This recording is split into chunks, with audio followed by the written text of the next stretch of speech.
अस्सलाम वालेकुम नाज़रीन, मैं हूं आपका मेज़बान अमजद चौधरी। आप देख रहे हैं मंज़र-ए-आम की टीम इस वक्त मौजूद है CIA सेंटर कराची में। आज मंज़र-ए-आम की टीम CIA की टीम के हमरा जा रही है बहुत बड़े मुल्ज़िमान को पकड़ने के लिए, जो कि भत्ताखोरी समेत बड़े बड़े मर्डर्स में इन्वॉल्व हैं। और अगर बात की जाए माजी की, माजी में भत्ताखोरी उरूज पर थी। आज एक बार फिर से ऐसा लग रहा है कि भत्ताखोरी की लहर जाग सी उठी है। मगर अगर कहा जाए हमारे इदारों की दस्तरस से दूर नहीं है ऐसे लोग, लेकिन एक अच्छी कोशिश करने जा रहे हैं CIA की टीम। और हम देखते हैं कि आज उन मुल्ज़िमान को गिरफ्तार करने में CIA की टीम कामयाब होती है या नहीं होती है, क्योंकि हम लोग आज सुबह से आए हुए हैं और वो लोग जो है वो लोकेशंस को चेंज कर रहे हैं। लेकिन आज कोशिश होगी CIA की टीम की कि आज वो उन मुल्ज़िमान तक पहुंच जाए, क्योंकि ये वो मुल्ज़िमान हैं जो बड़े बड़े केसेस में नामजद भी थे और माजी में बंद भी हो चुके हैं। तो आप लोग रहिए हमारे साथ, मंज़र-ए-आम जारी है।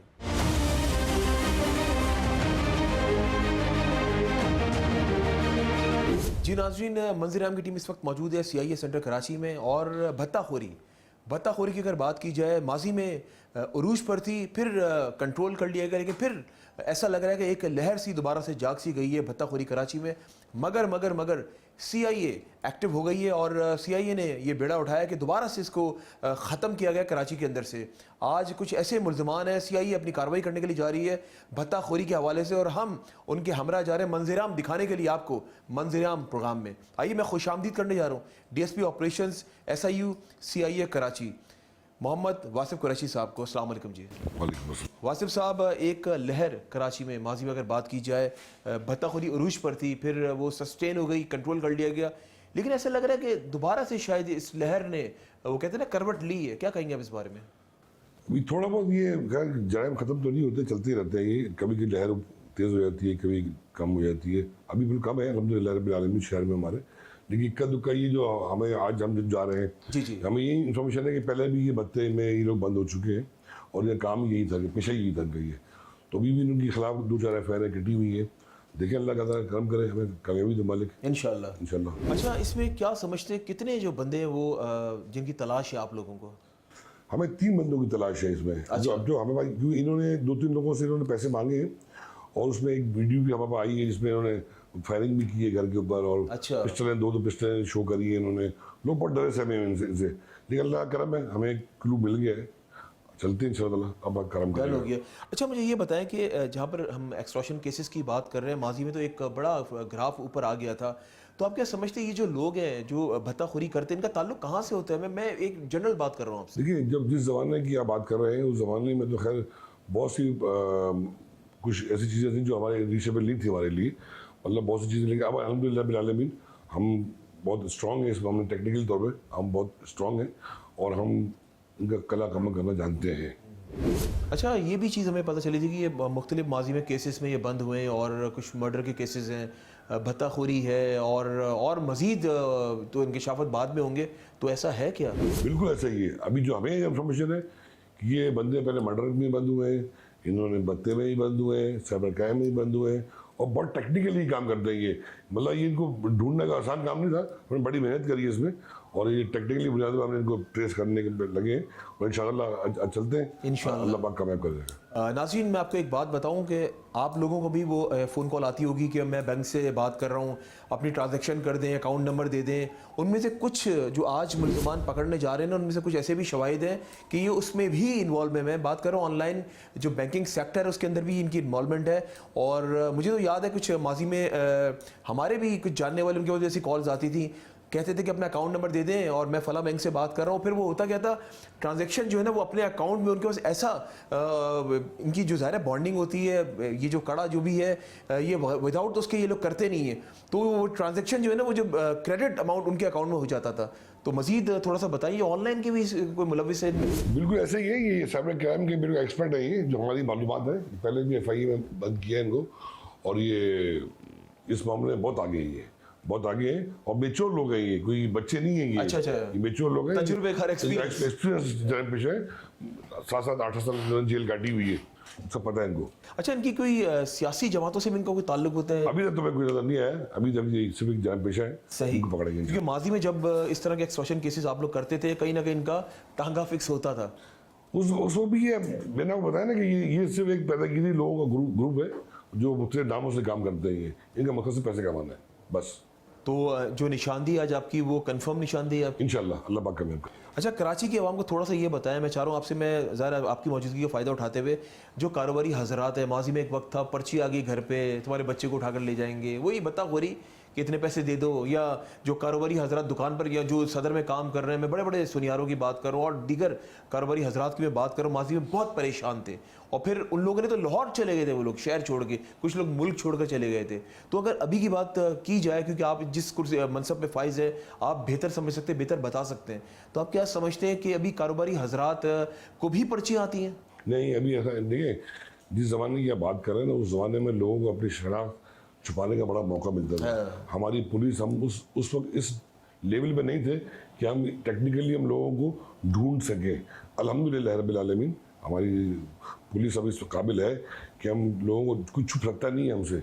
मतलब चाहे वो अगर समझता है कि वो स्काइप पे कॉल कर लेगा या वो मैसेंजर पे कॉल करके कर लेगा, हम ढूंढ लेते हैं उसको अल्हम्दुलिल्लाह। तो ये इसमें लोग पहले पर्ची भेज देते थे, सामने आते नहीं थे, लोग डर जाते थे, पैसे दे देते थे, गुमनाम आदमी को पैसे दे दिए उन्होंने। तो इस तरह एक लहर चल रही थी। लेकिन अब अल्हम्दुलिल्लाह तो मोबाइल की भी अपनी अंगूठा लगता है इनका, सिम भी अभी ऐसे बायोमेट्रिक होती है।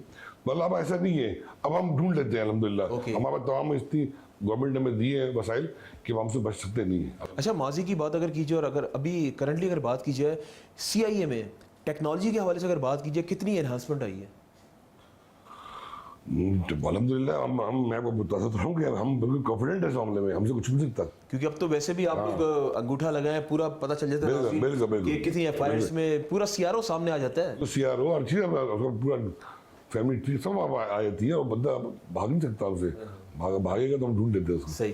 अच्छा DSP साहब, मज़ा तो तब है कि इनको पकड़ तो लिया जाता है, लेकिन फिर आसानी इनके वकील बहुत तकड़े होते हैं ऐसे लोगों के। तो ये कोई ऐसा कॉन्स्टिट्यूशन बनना चाहिए ना, ऐसा कानून तो है, उस पर अमल दरामद नहीं होता, इस बारे में क्या कहेंगे? नहीं, कानून बिल्कुल है। ये ATC एंटी टेररिज्म कोड का जुडिक्शन है और उसमें बेल नहीं होती है, जो बंदे चले जाते हैं। और मेरे ख्याल में ये मैं बताऊँ 7-8 साल जेल काट के आएंगे। एक आदमी की ज़िंदगी 7-8 साल जेल गुजार ले और फिर भी अगर वो नहीं बेहतर होता तो फिर क्या बोल सकते हैं उसके लिए। अब जैसे मुल्ज़िमान का पकड़ते हैं, आपसे पहले इनके जो है वकील वो कोर्ट में पहुंचे होते हैं। बिल्कुल उनकी राइट है। आप लोग बाद में पहुंचते हैं, ये लोग पहले पहुंचे होते हैं और इनके तकड़े होते हैं वकील। नहीं, हम भी तगड़े हैं, हम बहुत तगड़े हैं। डन हो गया। तो मतलब आने वाले वक्त में इंशाल्लाह ताला ये जो एक्सटॉर्शन केसेस हैं ये रिड्यूस होंगे, एकदम से जो लहर आई इसको कंट्रोल कर लेंगे, खत्म कर देंगे। चले जाते जाते कराची की आवाम को क्या मैसेज देना चाहेंगे? आराम करें, हम जाग रहे हैं। क्या बात है जनाब, बिल्कुल जी, आराम करें और CIA वाले एक्टिव पे जाग रहे हैं। और ये जो लहर है ना, ये इंशाल्लाह ताला ये रुक सी जाएगी। और ये होता है, एक वेव आती है और वो ये ना सिर्फ मैं बात करूँ कराची की, बल्कि और दीगर जो हमारे शहर हैं, एक लहर तो आती है ना क्राइम की, फिर वो थम सी जाती है। और ये क्राइम रेशियो जो है ये जब बढ़ जाता है ना, इसको कंट्रोल भी किया जा सकता है, जिस तरह CIA और दीगर हमारे इदारे कर रहे हैं। और उम्मीद करते हैं कि आने वाले वक्तों में ये जो एक्सटॉर्शन केसेस और ये जो मर्डर के जो केसेस हैं, एक वक्त था आपको याद होगा टारगेट किलिंग कितनी उरूज पर थी, ये है वो इदारे जिन्होंने कंट्रोल किया था। और उस टाइम तो रहना बड़ा मुश्किल हो गया था कराची के अंदर, लेकिन अभी वैसा मामला तो नहीं है। इनको पता है कि इनकी दस्तरस से ऐसे लोग दूर नहीं है। अभी हम जाएंगे इनकी टीम के हमरा और देखते हैं कि आज जो मुल्ज़िमान है उनका लाइव इंटरव्यू भी आपको दिखाएंगे और इनसे परमिशन भी लेंगे कि ऐसे लोगों की शक्लें भी दिखाया करें। बिल्कुल दिखाएं। ठीक है ना, आपकी परमिशन हो तो हम दिखा सकते हैं। बिल्कुल दिखाएं। डन हो के इनकी इजाजत से हम आज इस प्रोग्राम में इनकी जो शक्लें वो बिलर नहीं करेंगे, बल्कि ऐसे लोगों को बेनकाब करना चाहिए, ऐसे लोगों का पर्दाफाश करना चाहिए। रहिए आप लोग हमारे साथ, मंज़िर आम जारी है। जी नाज़रीन, इस वक्त मैं मौजूद हूँ SHO SIU CIA centre Karachi. Mazhar Iqbal जो कारोबारी हजरात है बहुत ज़्यादा परेशान थे और पर्चियाँ आती थी उनको, उनकी फैक्ट्रीज़ में, उनके ऑफिस में।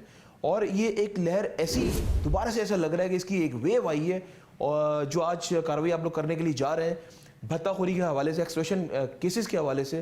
तो आप क्या समझते हैं, पहले तो ये बताएं कि ये जो रेशियो है, ये रेशियो अभी सस्टेन है, ये अभी काफ़ी टाइम बाद आप लोग ये कार्रवाई करने जा रहे हैं? नहीं, ये ऐसा है कि मुख्तलिफ टाइम में आती रहते हैं हमारे पास, तो पूरी कराची से जिस इलाकों के केसेस वगैरह आते हैं।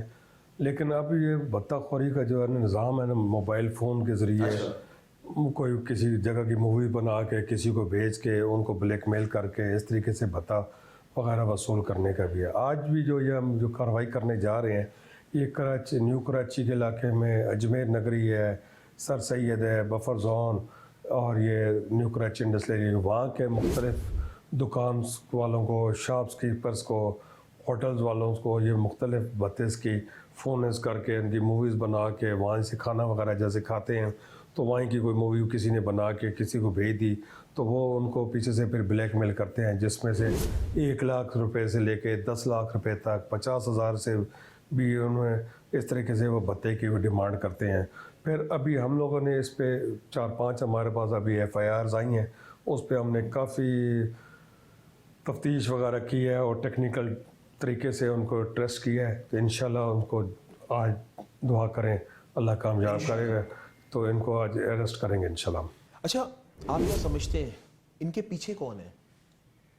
नहीं, इनके पीछे कोई तंजीमी जो हमारे अभी तो मतलब तफ्तीश में हमने देखा है टेक्निकल तरीके से, कोई ये इसके पीछे कोई तंजीमी या कोई ऐसे इम्प्लीमेंट नहीं है। ये बस ऐसे जो टुचे टैप है, लोगों को तंग करने के लिए, परेशान करने के लिए, डकैत टाइप के लोग हैं, स्ट्रीट क्रिमिनल हैं, वो लोग हैं। वो इनको मतलब मुख्तलिफ जाविये से ये ड्रामोज़ में या फेसबुकों पे या कोई इस तरह की मूवीज़ वगैरह देख के उसके तरीके से ये वहाँ पे इक़दाम करके लोगों से अपने पैसे बटोरना, मतलब जो इनको किसी ने दे दिए तो इन्होंने उनकी हिम्मत बढ़ गई, फिर उसी को आगे चलते हुए आगे और कोशिश करते हैं, किसी और ने दे दिया तो उसे आगे और कोशिशें शुरू कर देते हैं। ये मतलब आसान मनी के जिसको कहते हैं उसमें इनको ये तरीक़ाकार मिल गया है, जिससे लोगों को ये पैसे वरगला के ले लेते हैं, डरा धमका के। अच्छा, इसकी कोई कंप्लेन आपके पास आई है या कैसे आप तक ये कंप्लेन आई है, या आप लोग किस तरह आपकी खुद रखी है या किसी ने आपको कोई मुद्दई है, कौन है ये?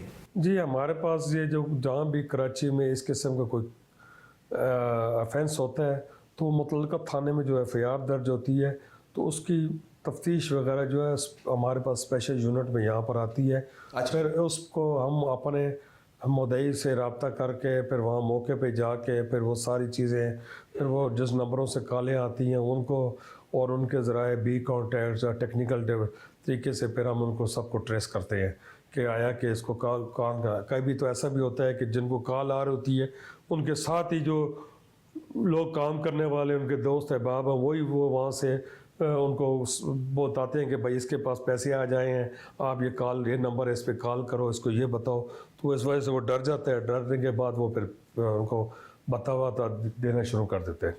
तो ये सब चीज़ें हम फिर चेक करते हैं, फिर हम जो मेन मुलज़म है उस तक भी पहुँचते हैं, जो बीच में इन्फॉर्मर देता है जैसे कोई उठाने के लिए, उसको भी हम इसी तरीके से टेक्निकल तरीके से सब पहुँचते हैं। अच्छा, मुझे ये बताएं कि सिम्स की जिस तरह आपने बात की, मुख्तलिफ नंबरों से फ़ोन कॉल्स आती हैं, तो ये सिम्स इनके नाम पर नहीं होती हैं, तो इनको किस तरह बआसानी मिल जाती हैं? ये सिम जो है ना, इन्होंने कोई वो नेट से जो कोई मलेशिया के जैसे कोई नंबर है वो वाले या इंटरनेट से कोई कॉल वाल करके ना इस तरीके से कभी स्काइप पे करते हैं, कभी मैसेंजर पे करते हैं, लोगों के फेस ID देख के फेसबुक से या इस तरह कोई व्हाट्सअप उठा के ये काम करते हैं। अच्छा, ये किस तरह कैटेगराइज करते हैं कि फ़लाँ को जो है वो हम तंग करें, उससे पैसे लें, भत्ता लें, तो इनकी कोई कैटेगरीज होती हैं? इनकी कोई कैटेगरीज नहीं है जी। ये बेसिकल जो हमारे अभी तक नॉलेज में आया ना, ये बेसिकल स्ट्रीट क्राइम करने वाले लोग हैं, वही ज़्यादातर जेलों में जब गए हैं वहाँ पे जाते हैं, जो वहाँ के कोई साथी जो इस किसी क्राइम में आए होते हैं, तो वहाँ से डिस्कसिंग करने के बाद आपस में जब बाहर निकलते हैं तो फिर ये क्राइम ज़्यादा शुरू कर देते हैं। अगर परसेंटेज की बात की जाए, जस्ट रफली आइडिया टेंटेटिवली बताएं ज़रा कि रफली जो एक्सटॉर्शन केसेस की अगर बात की जाए उसमें कमी आई है या एकदम से एक वेव आई है जो ऊपर दोबारा जा रही है? नहीं, इतनी ज़्यादा वेव नहीं आई, बहुत कम है। मतलब पहले तो बहुत ज़्यादा होते थे, आज से 10-12 साल पहले, लेकिन अब बहुत शाज़ व नाज़र 2 महीने में 1-2 केस होते हैं। अच्छा, जब ये बाहर आ जाते हैं, मेरे एक आपसे लास्ट सवाल है, ज़ाहिर है जो मुद्दई होगा तो उनकी जान को फिर ख़तरा नहीं होता कि तुमने हमें अंदर करा दिया हमारी कंप्लेन करके, उसके बाद क्या होता है कि उनकी सिक्योरिटी मुहैया की जाती है बाद में? नहीं, हम उनसे राब्ते में रहते हैं, कोई उनको मसला इस किस्म का हो जाता है तो अगर जजेस बेल लेते हैं तो फिर हम उनकी बताते हैं कि इस शख्स की बेल लिए ये इसको यूँ परेशान कर रहा है, वो मुतल्लिका थाने में भी दरख्वास्त देते हैं, उस पर हम भी कार्रवाई करते हैं, फिर उसकी बेल रिजेक्ट भी हो जाती है, उसमें ऐसा नहीं है। अच्छा मदर साहब, जाते जाते कराची की आवाम को क्या मैसेज देना चाहेंगे, क्योंकि अभी तो हम जाएंगे आपकी टीम की हमरा कार्रवाई करने के लिए, आपका लास्ट मैसेज क्या होगा for the people of Karachi? ये मेरा मैसेज ये है कि जहाँ भी कोई ऐसा वाक़या हो जाता है वो फर्स्ट एंड ऑल 15 या जो भी करीबी पुलिस स्टेशन है बाकायदा उसमें एक रिटर्न एप्लीकेशन दें, और बिल्कुल जो भी कोई गलत काम कर रहा है उसकी आपको मालूमात होती है तो आप वो बिल्कुल उसमें थाने के साथ भी तावन करें, हमारे साथ भी करें, क्योंकि हमारा माशरा गुरबत बहुत हो गई है और लोग इसी एम्प्लीमेंट को लेके ये कार्रवाइयाँ कर रहे हैं। अगर हम इस चीज़ को छोड़ देंगे तो ये हाथ से निकल जाएगी और लोगों के हाथ खुल जाएंगे, जिससे हमारा माशरा और हमारे बच्चे जो है बहुत परेशान होंगे आगे जाके। मदर इकबाल साहब, बहुत शुक्रिया वक्त देने के लिए। मेहरबानी। जी नाज़रीन, ये थे मेरे साथ SHO SIU CIA Karachi Mazhar Iqbal साहब, और भी मज़ीद अभी हम लोग कोशिश कर रहे हैं इस केस को पूरा जानने की कि मज़ीद केस है क्या। फिर उसके बाद हम लोग जाएंगे इनकी टीम की हमरा कार्रवाई करने के लिए। जब तक जुड़े रहिए आप लोग हमारे साथ, मंज़र आम जारी है।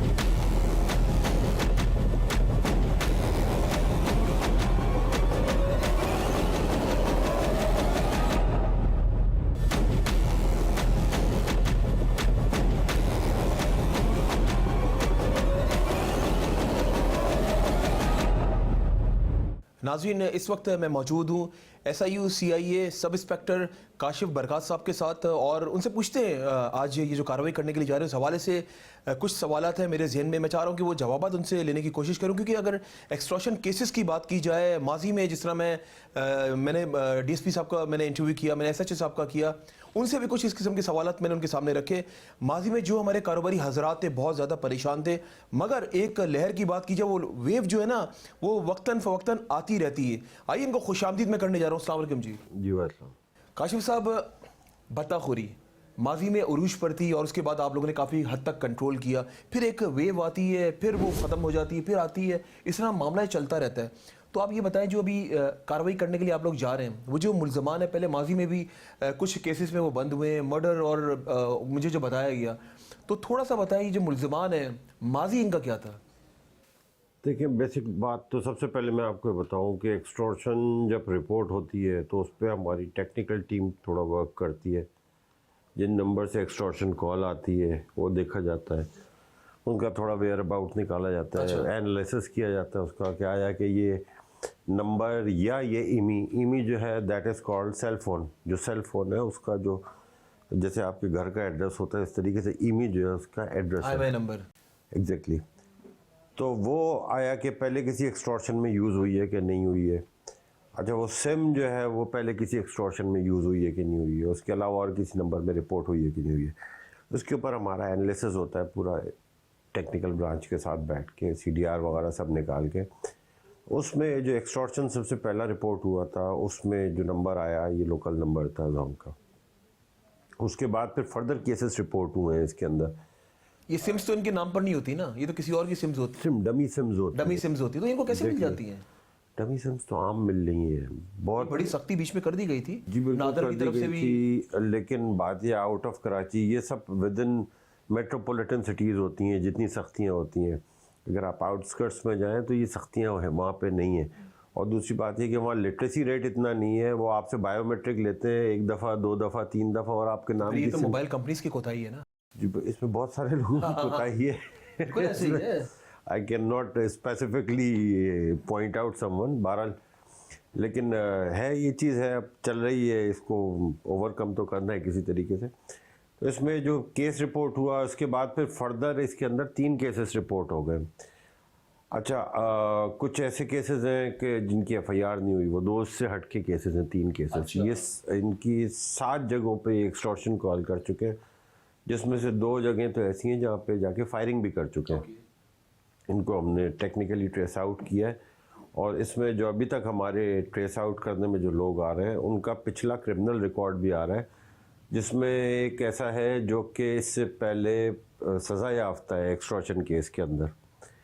तो आगे देखें, चलेंगे, उन्हें जब अप्रीहेंड करेंगे तो देखते हैं फर्दर क्या कार्रवाई होती है, क्या मिलता है। अच्छा ज़ाहिर, अभी तो आप कार्रवाई करने के लिए जा रहे हैं, मैं तो एक जनरल आपसे एक सवाल कर रहा हूँ कि ये जो इस तरह के मुल्ज़मान एक्सटॉर्शन केसेस आप पकड़ते हैं, तो अमूमन देखा गया माजी में भी इनका सियासी जमात से ताल्लुक़ होता है, तो ये जो सियासी जमात बीच में इन्वॉल्व हो जाती है वो भी उनकी भी बदनामी होती है और उसके बाद पता चलता है कि ये नुमाइंदा हमारा है। इसके बारे में आप क्या कहना चाहेंगे? देखिए, हमें उससे कोई नहीं होता कि किसी सियासी जमात से या किसी मजहबी जमात से। हमारा स्पेसिफिक जो टारगेट है वो दैट इज़ क्राइम। ओके। अगर पर्सन इज क्रिमिनल तो रिगार्डलेस कि वो किसी सियासी तंजीम से या किसी मजहबी तंजीम से, हम ना उस चीज़ को डिस्क्लोज करने की तरफ जाते हैं ना उसको एक्सप्लॉइट करने की तरफ जाते हैं। अच्छा, ये भी मुझे पता चलता कि ये मर्डर के केसेस में भी ये इन्वॉल्वमेंट है इनकी और कुछ मर्डर्स भी माजी में किए हुए। इसके बारे में आप क्या कहते हैं जो आपके पास इन्फॉर्मेशन है? देखें, इस शख्स का जो CRO निकाला है तो इससे पहले मर्डर केस में भी जा चुका है जेल। अच्छा, मर्डर किसका? एक्सटॉर्शन केस में भी जा चुका है। सुरजानी की तरफ, मंगोपीर की तरफ कोई मर्डर था किसी खातून का ओके उसके अंदर, और एक्सटॉर्शन केस में सजा याफ्ता है। उसके अलावा तो जो वो खातून का तो पर्सनल ग्रजेस था या कुछ और मामला थे? आई डोंट नो क्या वो तो भी था। कार्रवाई के बाद आपको मजीद पता चलेगा जब इंटेरोगेशन करेंगे आप। Exactly. अच्छा, आज की अगर बात की जाए, आज की वर्किंग जो है, ज़ाहिर है आप लोगों ने एक कंप्लीट वर्किंग की हुई। हम भी सुबह से आए हुए थे यहाँ पे, हमने देखा आप लोग किस तरह काम कर रहे हैं। तो आज की वर्किंग कंप्लीट है आपकी? जी अल्हम्दुलिल्लाह, आज की वर्किंग कंप्लीट है और अल्लाह ने चाहा तो इंशाल्लाह कामयाबी से वापसी होगी। चले, मेरे ख्याल से चलते हैं आपके साथ और हम लोग देंगे नाज़रीन मीडिया कवरेज और CIA जो है वो अपनी कार्रवाई करेगी। आज मंजर-ए-आम आप लोगों को दिखाएंगे हम लोग मंजर-ए-आम प्रोग्राम में कि किस तरीके से जो है आज उनको ग्रैब करते हैं ये लोग। और ये वो लोग हैं जो काफ़ी दिनों से, महीनों से मतलूब थे, मगर आज CIA ने बेड़ा उठाया कि इनको आज कैफरे किरदार तक पहुँचाना है और उम्मीद है जिस तरह की इनकी वर्किंग कंप्लीट है आज वो पकड़े जाएंगे। आप लोग रहिए हमारे साथ, मंजर-ए-आम जारी है। जी नाज़रीन, special investigation unit CIA Karachi की टीम के हमरा हम लोग जा रहे हैं। कार्रवाई ये लोग करेंगे, कवरेज हम लोग देंगे और आज मंजर-ए-आम दिखाएंगे आप लोगों को मंजर-ए-आम प्रोग्राम में कि किस तरीके से ये जो मुल्ज़िमान हैं जो भत्ताखोरी कराची में करते हैं और बड़ी मुश्किलात आज सही हमने तो देखा। सुबह से हम लोग इनके साथ थे और अभी जा रहे हैं हम लोग कार्रवाई पे। काशिफ साहब, क्या कहना चाहेंगे कार्रवाई पे जाने से पहले? अल्लाह ताला से दुआ करेंगे कि अल्लाह ताला हमें कामयाबी अता फरमाए और बस इसके अलावा कुछ भी नहीं। उम्मीद है कि इंशाअल्लाह मुल्ज़िमान को गिरफ्तार कर। जाल तो आपने कंप्लीट, जिस तरह भी मैं अंदर देख रहा था और आप राब्ते में थे सबके साथ फ़ोन पे, जाल तो कंप्लीट बिछाया हुआ आपने। लेकिन ये तो हमारी एक प्रोफेशनलिज्म SIU का यही है कि हम जाने से पहले पूरी तैयारी मुकम्मल करके जाते हैं और हमारी रेकी भी कंप्लीट हुई हुई होती है। हमारे साथ सादे लिबास में भी होते हैं, यूनिफॉर्म में भी होते हैं। उसकी वजह है कि अगर सारे यूनिफॉर्म पर्सनल होंगे तो उनको दे विल गेट अलर्ट कि पुलिस आई हुई है। तो हमारे जो यूनिफॉर्म पर्सनल होते हैं ये कॉर्डन किए हुए होते हैं और जैसे मैं सिविल में हूँ, मेरे साथ ये सिविल में एक दो और सिविल में है, तो हमारा काम ये होता है कि उस एरिया के उनके आसपास बैठे हुए हों ताकि जैसे ही वो आए हम उनको अप्रीहेंड कर लें। चले जी, मेरे ख्याल से चलते कार्रवाई पे। जी बिल्कुल। जी बिल्कुल नाज़रीन, दुआ में याद रखिएगा कि आज की कामयाब कार्रवाई हम भी अपनी जान जोखिम में डाल के, CIA की ये लोग भी अपनी जान जोखिम में डाल के सिर्फ आप लोगों के लिए जा रहे हैं। ये जो वो लोग हैं जो भत्ताखोरी करते हैं शहर कराची में, आप लोगों की जो हलाल कमाई हुई जो कमाई होती है उसको किस तरीके से ये लोग एक सेकंड के अंदर ये लोग आप लोगों से छीन लेते। रहिए आप लोग हमारे साथ, मंजर-ए-आम जारी है।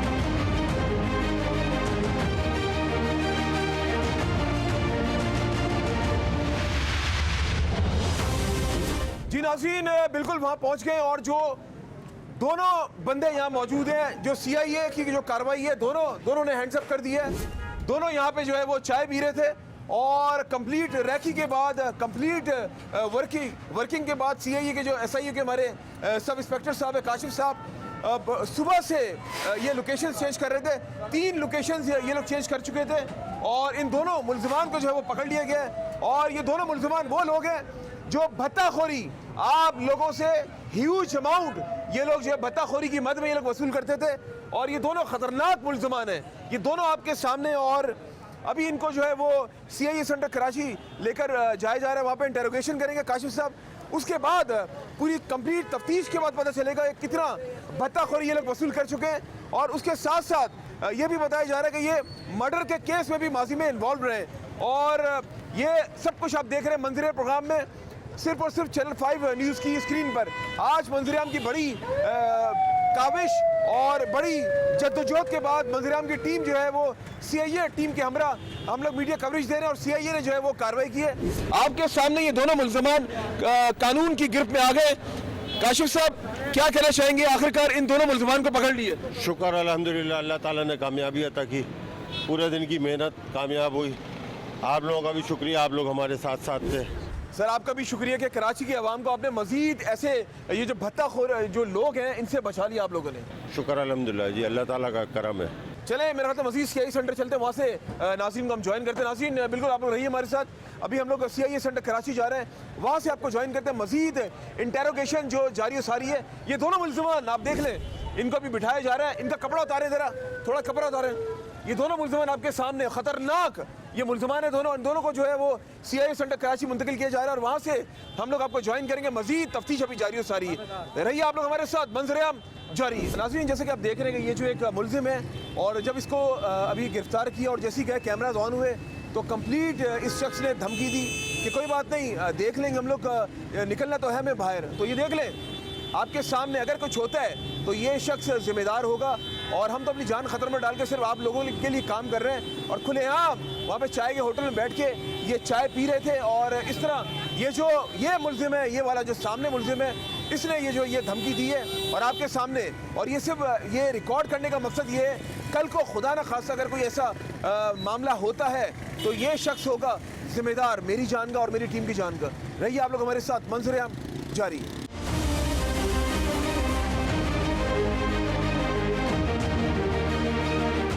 जी नाज़रीन, कार्रवाई से CIA वापस आ गई है और एक बड़ी कार्रवाई, दो ऐसे मुल्ज़िमान पकड़े जो कराची में भत्ता वसूल करते थे और उनमें एक जो मुल्ज़िम है वो माजी में मर्डर के केस में भी अंदर जा चुके हैं और भत्ताखोरी में भी बंद हो चुके हैं ऑलरेडी। और आप लोगों की जो हलाल कमाई है वो किस तरीके से ये लोग लूटते थे, आज अभी इंटेरोगेशन करेंगे। और दोनों ख़तरनाक मुल्ज़िमान हैं। काशिफ साहब, एक कामयाब कार्रवाई CIA की। शुक्र अल्हम्दुलिल्लाह जी, हम अल्लाह ताला का शुक्र अदा करते हैं कि हमने कामयाबी के साथ ये कार्रवाई की और दो मुल्ज़िमान जो कि भत्ता लेने आए थे उनको रेड हैंडेड अरेस्ट किया है। इनके बाकी साथियों के लिए कोशिश जारी है, इंशाल्लाह उनको भी अरेस्ट करेंगे। जैसा कि इन्होंने अभी रास्ते में बताया कि इनका एक साथी ऑलरेडी मोटरसाइकिल चोरी के केस में गिरफ्तार हो चुका है। एक साथी इनका जो है वो हमें अरेस्ट करना है, उसको भी इंशाल्लाह जल्द अरेस्ट करें। अच्छा, आज कितना भत्ता वसूल करने आए थे जो रेड हैंडेड पकड़े गए? ये 50,000 रुपये भत्ता वसूल करने आए थे। अच्छा। जो कि रेड हैंडेड अरेस्ट हुआ। और उससे पहले पता नहीं कितने लाखों रुपए कराची की आवाम का वसूल कर चुके होंगे ये। जी जनाब, पता नहीं कितना वसूल कर चुके होंगे, ये तो अभी इनसे पता करेंगे तो फिर पता चलेगा। चले अभी चलते हैं आपके रूम में और वहाँ से मजीद इंटेरोगेशन करते हैं। बिल्कुल जी नाज़रीन, आपके सामने दोनों मुल्ज़िमान यहाँ पर मौजूद हैं और सब इंस्पेक्टर काशिफ साहब जो कि SIO CIA कराची के सब इंस्पेक्टर हैं। अभी अंदर हम लोग जा रहे हैं, इनके रूम से आपको ज्वाइन करते हैं। आप लोग रहिए हमारे साथ, मंजर-ए-आम जारी है।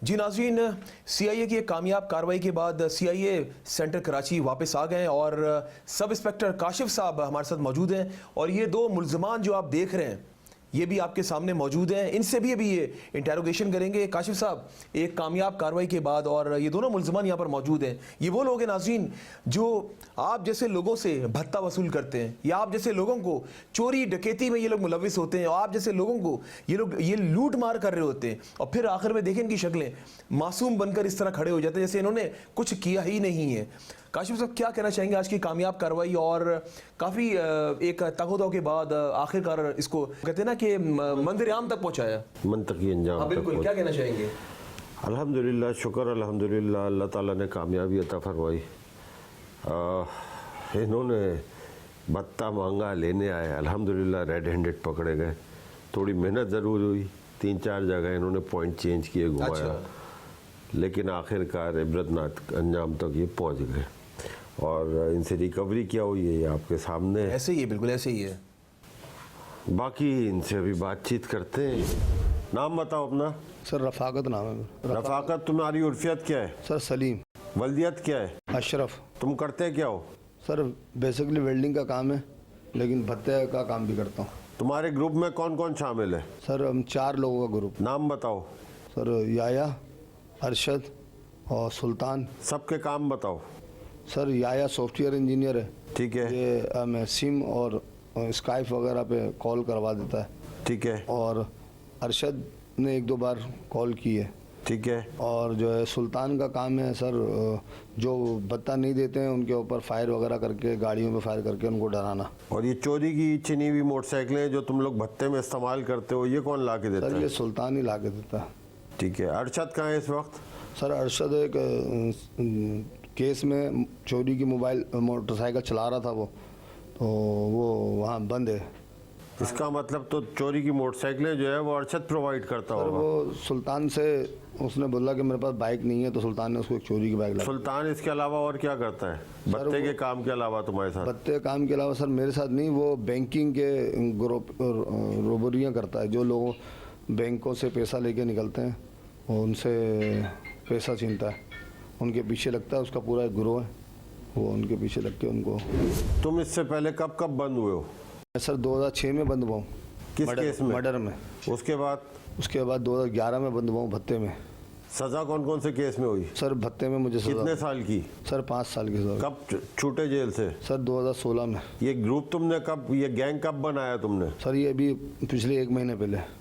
किस तरीके से? सर ये अरशद और याया मुझे बफर जोन में मिले, मैं वहाँ वेल्डिंग का काम कर रहा था, तो वहाँ पर जो है ना हमने ये गैंग की इफ्तिदा की। अरशद और याया ने मुझे बताया कि ऐसे हालात में हो, तुम तो डॉन हो, तुम तो भत्ताखोरी का वो करते हो, और फिर ये क्या कर रहे हो। मैंने कहा मेरे हालात बहुत ख़राब हैं, और अगर तुम्हारे पास कोई चेक के अकाउंट है जिसमें 40-50 लाख रुपए जा सकते हैं, तो मुझे बताओ, मैं भत्ते की मद में उसमें डलवा दूंगा। तो ये यहाँ से ये गैंग हमारा, इसने कहा मेरे पास ये सब चीज़ें हैं। तुमने कितने लोगों को भत्ते के फ़ोन किए? सर तकरीबन 6 लोगों को किए हैं। ये सारी बरामदगी जितनी हुई है, पिस्टलें, ये जो मोबाइल फ़ोन, ये तुम लोगों से हुई है? जी सर, हम लोगों से हुई है। ये जो 150 मोटरसाइकिल चोरी की बरामद हुई है भी तुम लोगों से हुई है? जी सर। ये कौन चोरी करके लाया था? अरशद लाया था या सुल्तान लाया था? सर ये सुल्तान ही लाया था। सुल्तान लाया था। क्या नाम है तुम्हारा? याहिया। बल्दियत? इकराम। तुम्हारी कोई उर्फियत है? नहीं सर, कोई उर्फियत नहीं। इससे पहले कितनी दफ़ा बंद हुए हो? इसके साथ 2 दफ़ा सर। कौन कौन से केस में? सर बैंकिंग में हुआ हूँ 2014 में। और बैंकिंग के किस केस में बंद हुए थे? Sir cyber crime, fund transfer. Fund transfer? जी सर। हैकिंग करके बैंक अकाउंट? जी सर। और उसके बाद जो है सर AVCC में हुआ था भत्ते में। AVCC में भत्ते में? जी सर। भत्ते का केस तो SIU से होता है, गिरफ्तार AVCC में हुए होगे सर तो? मैं वहीं। कौन से सन में? 2017 में सर। कब छूटे जेल से? सर 1 साल बाद छूट गया था, 2018 में। और बैंकिंग वाले में? सर बैंकिंग में 2017 में छूट गया था। 2017 में छूटा था, 3 महीने बाहर रहा था, फिर 3 महीने बाद वो 2014 में जो तुम इससे जेल में मिले हो, तो 2014 में कौन से केस में जेल गए थे? बैंकिंग में, साइबर बैंकिंग में, जी सर। साइबर में गए थे? जी सर। वहाँ किस किस से मुलाकात हुई थी तुम्हें? वहाँ पे मेरी अरशद से हुई थी, और ये इससे हुई थी रफाकत से। और सुल्तान से? सुल्तान से मेरी नहीं हुई थी सर। अरशद से उसके बाद तुम बाहर कब से मिल रहे हो? अरशद से अभी सर 1 महीने पहले मुलाकात हुई है मेरी। मैं शादमान से गुजर रहा था, तो ये वहाँ काम कर रहे थे वेल्डिंग का, तो ये मैं रुका, अरशद ने बोला वो खड़ा हुआ रफाकत। अरशद से तुम्हारी मुलाकात कैसे हुई? मैंने सवाल तुमसे ये किया। अरशद से सर अंदर से मुलाकात थी, और बाहर आए थे तो नंबर उनका मेरे पास था, तो मेरे से राब्ते में रहते थे, तो वो प्रॉपर्टी का भी काम करते हैं, तो वो मेरे साथ रह के काम करते रहते थे। भी तुम लोगों ने कितनी भत्ते की कॉलें की हैं? सर 5, 6, 7 कॉलें की हैं। 6-7 कॉलें की हैं। ये स्काइप की कॉल कैसे तुमने की? सर स्काइप की कॉल, स्काइप की एक आईडी होती है जो कि मिल जाती है, फेक आईडी, तो उससे आप डाउनलोड वो स्काइप ऐप बना लें, ऐप से आप कॉल करें किसी को भी, तो कॉल हो जाती है सर। लोकल मिनट्स खरीदने पड़ते हैं उसमें। और ये जो तुमने सिम इसको ला के दी थी? सर सिम भी फेक सिम थी सर, एक्टिव करवाई थी। कहाँ से ये? सर ऐप्स होती हैं, उनको NIC दे तो ऐप डाउन एक्टिव कर देती है पैसे लेके। और ये जो तुम उनके पूरे घर वालों को कॉल कर रहे होते थे, जिनको तुम भत्ते की कॉल करते थे, पूरे कॉल घर को इन्होंने कॉल की है सर, करते मैंने थे? मेरे से इन्होंने 2 कॉलें करवाई हैं, बाकी सब इन्होंने की थी। कॉलें भले इन्होंने की हैं, तो घर वालों के बाकियों के नंबर तुम लोगों के पास कहाँ से आते थे? तो ऐप्स हैं, नादरा की ऐप्स हैं प्ले स्टोर पे, तो उसमें आप NIC नंबर या मोबाइल नंबर डालें तो रिकॉर्ड आ जाता है सबका। पूरी फैमिली का? नंबर्स आते हैं सर। पूरी फैमिली के नंबर्स आ जाते हैं? जी जी। ये किस तरीके से, ये कोई ऐप है, हैकिंग ऐप है? ये हैकिंग हम देखिए, नॉर्मल ऐप्स हैं, नादरा की ऐप्स है प्ले स्टोर पे, तो आप जब वो डाउनलोड करेंगे तो फिर वो आपसे कहीं पर रजिस्ट्रेशन मांगते हैं, कहीं पे फ्री ऑफ कॉस्ट है, जिसमें आप अगर किसी का भी मोबाइल नंबर डालते हैं तो उसके जो बकिया मोबाइल नंबर हैं वो रिकॉर्ड में आ जाते हैं। और फैमिली वालों के फैमिली के साथ ये होता है कि NIC नंबर निकालना पड़ता है, फिर उसके बाद वो अगर कैसे निकालते हो? सर वो उसी ऐप से निकलते हैं, जब आप मोबाइल नंबर डालते हैं तो उसके साथ NIC नंबर भी आता है। ये इसका एक्सेस ऑफिशियल तो नहीं है? नहीं सर, ऑफिशियल नहीं है, ये नॉर्मली हैकिंग प्राइवेट ऐप है ना ये? नहीं हैकिंग ऐप नहीं, नॉर्मल है सर। आप अपने मोबाइल पे ऐप डाउनलोड करें हो जाएगी नॉर्मली यूजुअली, इसमें कोई हैकिंग की जरूरत नहीं है। ये तो गैर कानूनी है। नादरा ने तो एक्सेस नहीं दिया इस चीज़ का। नादरा ने अपनी जो प्राइवेट ऐप्स हैं उन पे एक्सेस दिया हुआ है। नादरा का ऐप तो नहीं हुआ ये तो प्राइवेट हैकिंग ऐप्स हुआ है ना। प्राइवेट नादरा की है। नादरा ने तो एक्सेस नहीं दिया हुआ। नहीं, नादरा ने एक्सेस दिया हुआ है, मगर वो आपको फिर लॉगिन करना पड़ता है अपनी ID बना के। आप अपनी आईडी बना के भले लॉगिन करें, आप किसी और का CNIC डालेंगे, उसकी डिटेल आपके पास कभी भी नहीं आएगी। अगर आपके पास नादरा के एक्सेस है, पासवर्ड मौजूद है, आपने अपनी वेरिफिकेशन कराई हुई है नादरा में, तो आपको एक्सेस मिल जाता है। मगर मैंने ये सब नहीं किया था, नॉर्मल जो हैकिंग ऐप्स हैं प्ले स्टोर पे नादरा की, उनसे ही रिकॉर्ड निकाले थे। ये जो फायरिंग करने गया है याया और सुल्तान, इसमें तुम साथ शामिल थे? रफाकत और सुल्तान गया सर, मैं नहीं शामिल। रफाकत और सुल्तान जी गया सर, था। मेरा कोई ताल्लुक नहीं है। अभी जो तुम लोग भत्ता लेने आए तो तुम दोनों लेने आए हो, जो तुम दोनों रेड हैंडेड गिरफ्तार हुए हो। जी सर। ये तुम लोगों ने इतनी जगह क्यों चेंज की? तुम लोगों को डाउट था कि पुलिस तुम लोगों को पकड़ लेगी? जी तुम सर। लोग रेकी कर रहे थे? जी सर, डाउट तो होता है, जाहिर सी बात है, जब किसी के पीछे जाते हैं तो डाउट तो होता है। चले काशी साहब, आपकी अगर इजाज़त हो कुछ चंद सवाल मैं भी कर लूँ जी जरा? बिल्कुल कीजिए। मुझे ये बताओ कि भत्ता जो वसूल करते थे, कितनी भत्ता वसूल किया अब तक? सर भत्ता तो 50,000 40,000 ये वसूल किया है। नहीं, टोटल कितना जमा हुआ था? टोटल 90,000। उससे नहीं, सब मिला के जब से कर रहे हो ये काम? जिस बार अभी 1 महीने से कर रहे हैं तो ये टोटल इसमें अभी 5 कॉलों में से 90,000 आए, बाकी कुछ भी नहीं आया। और ये साहब भी साथ ही अकाउंट जो दोनों को, फिर ये किस तरह डिवाइड कैसे पैसे करते थे? 50-50। शादीशुदा हो? जी सर, बच्चे हैं? बिल्कुल। तो ख्याल नहीं आया बच्चों का? तो बच्चों के ख्याल की वजह से तो कर रहे थे कि कितने कितने बच्चे हैं? 3 बच्चे हैं, तो घर का किराया बिजली का बिल बहुत आया हुआ है। कितने बेटे हैं, कितनी बेटी हैं? सर 3 बेटे हैं। अभी जब वो देख रहे होंगे अपने बाप को टीवी स्क्रीन पर, तो ये बताओ कि उनको कितनी नदामत हो रही होगी अपने दोस्तों में, अपने ख़ानदान में, अपने रिश्तेदारों में। वो जहाँ उठेंगे, जिस स्कूल में पढ़ रहे होंगे, यही बोलेंगे ये भत्ताखोर का बेटा है। बताओ, बिल्कुल सर, मैं यही बोलूँ, बहुत शर्मिंदा हूँ सर। मेरा अगर हो सके मेरा चेहरा ना दिखाएं तो मेहरबानी हो जाएगी। क्यों, तुम्हारा चेहरा कैसा नहीं देखो तो CIA ने खुद परमिशन दी है दिखाने के लिए, ताकि तुम्हें बेनकाब करेंगे, पर्दाफाश करेंगे, तभी तो जो आने वाले जो लोग हैं जो ये सोच रहे होंगे वो इस तरह के अमल में नहीं आएंगे। सर मैं समझता हूँ, मगर बस फैमिली की वजह से हो गई ये गलती मुझसे। उस टाइम शर्म नहीं आती थी जब कराची की आवाम को लूट रहे थे? वो बेचारे किस तरीके से हलाल रोजी कमाते हैं। कुछ लोग तो माजी की अगर बात की जाए, इसी वजह से ये शहर छोड़कर चले गए, इसी वजह से ये मुल्क छोड़कर चले गए, तुम लोगों की वजह से। सर मैं ये काम करता ही नहीं था, मेरा काम ही बैंक से रिलेटेड है, या पे मैं नेटवर्किंग करता हूँ।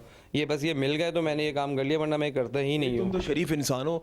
अच्छा ये बताएं मुझे कि ये जो मर्डर किया था, ये मर्डर क्यों किया था? सर ये नदीम ने अपनी वाइफ का मर्डर किया था, जो मेरी चेन में था। नहीं तो उसमें इन्वॉल्वमेंट आपकी क्या थी? सर मेरी बाइक इन्वॉल्व थी इसमें, मैंने उसकी हेल्प की थी, बाइक दी थी उसको। अच्छा, बाइक दी जी सर। सही। और ये कब से इसके साथ काम कर रहे हो? दोस्ती कब से? 10-12 साल से तो होगी किससे? इसके साथ? नहीं सर, 2014 में जेल में मुलाकात रही है, अच्छे टाइम रही, और बाहर निकल के ये मुझे नहीं मिले, अभी 1 महीने पहले ही मुझसे मिले। 1 महीने पहले इनकी मुलाकात हुई है और उसी में ये प्रोग्राम बनाया। शादीशुदा हो? जी सर। कितने बच्चे हैं? सर 5 बच्चे हैं। बेटे कितने, बेटियां कितनी हैं? सर 2 बेटियां हैं, 3 बेटे हैं। अब मुझे ये बताओ, जब उनकी शादियां करोगे, अभी जाहिर है आगे चल के जब सब कुछ होगा, ये तो पूरी दुनिया को पता चल जाएगा कि ये कौन है ये शख्स, तो जो बेटियों के रिश्ते आएंगे कि खुद बताओ जरा, खुद सोचो ये बात जरा। नहीं सर, मैं बेटी की शादी के लिए ही कर रहा था, बस मेरे से गलती हो गई और अब मैं शर्मिंदा हूँ। भत्ता तो मैंने लिया है सर, मुझे सज़ा तो बनती है। अब तक कितना भत्ता इकट्ठा कर चुके हो अपनी ज़िंदगी में जब से काम कर रहे हो? सर टोटल मुझे जो हिस्सा मिला है वो मिला है सर 45,000 रुपये। चलो ये पता नहीं सच बोल रहे हो झूठ बोल रहे हो, 45,000 तो नहीं मिल सकता। एनीवेज काशिफ साहब आपके सामने ही है, और नाज़रीन आप लोग भी देख रहे हैं, इनका चेहरा देख लें, ये है वो नासूर जो आप जैसे लोगों को कराची में ये लूटते थे। और इनको अगर बेनकाब नहीं करेंगे ना, जो लोग इस टाइम सोशल मीडिया पे हमारे जो क्लिप्स वायरल होंगे वो देख रहे होंगे, या जो लोग अभी लाइव हमें देख रहे होंगे प्रोग्राम में, देख लें इन लोगों के चेहरे। ये है वो लोग जो आप लोगों का सुकून भी बर्बाद करते हैं, आप लोगों की हलाल रोज़ी भी ये लोग खा जाते हैं। काशिफ साहब मुझे ये बताएं, आज की एक कामयाब कार्रवाई क्या कहना चाहेंगे कराची की आवाम को? आपके सामने ये दोनों खड़े हुए, और मुझे तो यकीन करें कि हैरत हो रही है कि ये दोनों अभी किस तरह ऑफ द कैमरा कह रहे थे कि हमें टीवी पे ना लेकर आए। भाई क्यों ना लेकर आए? तुम जब वो काम कर रहे थे उस टाइम ख्याल नहीं आया? अब ये दोनों शादीशुदा बच्चे वाले हैं, ये क्या कहना चाहेंगे काशिफ साहब? मैं इतना ही कहूँगा कि आपको अगर कोई भी एक्सटॉर्शन कॉल आती है तो इमीडिएटली कांटेक्ट पुलिस, ताकि हम अपनी कार्रवाई करके उनको एप्रीहेंड कर सकें। आप जितनी जल्दी हमसे रब्ता करेंगे उतना हमारे लिए आसान होगा, क्योंकि इसमें बहुत से एक्सटॉर्शन कॉलर्स ऐसे होते हैं जिनके पास फेक सिम्स की नंबर ऑफ़ फेक सिम्स बहुत ज़्यादा होती हैं, नंबर ऑफ़ सेलफोन्स बहुत ज़्यादा होते हैं। उसमें इन लोगों को भी ये भी टेक्नोलॉजी से अपडेटेड है और इनको पता है किस तरीके से कब कहाँ पे करना है, सेल फ़ोन ऑफ़ कर देना, सेल फ़ोन चेंज कर लेना, सिम चेंज कर लेना।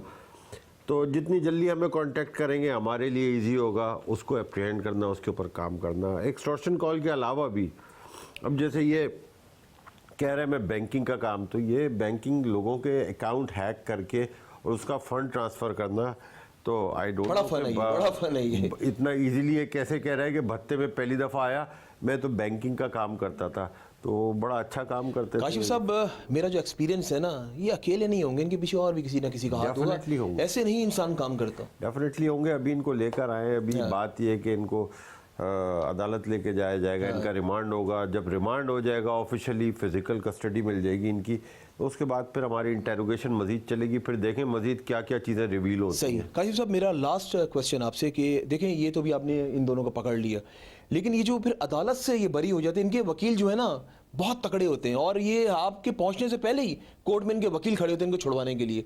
तो हमारा कानून तो बना हुआ है, उस पर सख्ती से अमल दरामद नहीं होता। वो अमल दरामद जब तक नहीं होगा ना, ये काम करते रहेंगे, इस तरह के और नए चेहरे आते रहेंगे। देखें, बात ये कानून तो बना हुआ है, होता ये है कि कुछ लुकनाज हैं कानून में, कुछ पेचीदगी हैं जिनका फ़ायदा मुल्ज़िमान या उनके वकील उठाते हैं। हमारी कोशिश इंशाल्लाह यही होगी कि किसी किस्म का कोई लुकना ना हो, कोई चीज़ हम इसमें ऐड नहीं कर रहे, कोई चीज़ सब्ट्रैक्ट नहीं कर रहे, जो है black and white as it is है। जो इनसे बरामद हुआ है वो सामने, जो इन्होंने भत्ते की अमाउंट लेने आए थे वो एज इट इज़ मौजूद है, और सारी चीज़ें आपके सामने कि कितना जेन्युइन है। हाँ, जब कोई फेक आप कोई चीज़ बनाते हैं तो उसमें छूटने के चांसेस ज़्यादा हो जाते हैं, और जब चीज़ जेन्युइन होती है और जेन्युइनली वर्क हुआ होता है तो उसमें छूटना मुश्किल होता है। इससे पहले भी भत्ते के केस में सज़ा याफ्ता है ना, तो सज़ा याफ्ता इसी तरह है ना कि जेन्युइनली पकड़ा गया होगा, जेन्युइन केस। और ये जो असला मिला है, ये जो मोबाइल फोन्स मिले, ये सब चोरी के होंगे, ये भी असला भी छीना हुआ होगा, इनका अपना नहीं होगा? डेफिनेटली छीना हुआ होगा। इसमें एक तो पिस्टल, ब्रस्टर पिस्टल है, ब्रस्टेड है। अच्छा, ये सब छीना भाई, ये असला वगैरह छीना है, लोगों का छीना है? नहीं सर, ये सुल्तान ने दिया। ये सुल्तान कौन है? सर ये तीसरा कारकुन। तीसरा कारकुन है। बिल्कुल जी, आपके सामने ही है। चले काशिफ साहब, थैंक यू सो मच, आज आपने इस कार्रवाई में हमें शामिल किया, और इस तरह की कार्रवाई आप लोग तो खैर करते रहते हैं। आज हमने अपने नाज़रीन को भी दिखाई किस तरह आप लोग काम करते हैं। बिल्कुल जी नाज़रीन, ये था आज का मंजर-ए-आम। आज मंजर-ए-आम हमने आप लोगों को दिखाया, इन नासूरों का चेहरा बेनकाब किया, और देख लें इन लोगों का चेहरा, जितना हो सके इसको वायरल करें, ताकि जब ये बाहर आए ना तो ये लोग अपना मुंह छुपाते फिरें कि ये हम लोगों ने क्या किया। ये आप लोगों ने इसको वायरल करना है, ताकि जो और लोग हो ना जो ये करने का सोचें, उनको पता हो कि अगर हम ऐसा करेंगे तो पूरे पाकिस्तान के, पूरी दुनिया के सामने हमारा चेहरा बेनकाब होगा। इसी के साथ अपने मेज़बान अमजद चौधरी और मेरी टीम को इजाज़त दें, और जब भी दुआ के लिए याद उठाएं, मुझे और मंजर-ए-आम की टीम को अपनी दुआ में ज़रूर याद रखिएगा। अल्लाह हाफ़िज़ नासिर, पाकिस्तान जिंदाबाद।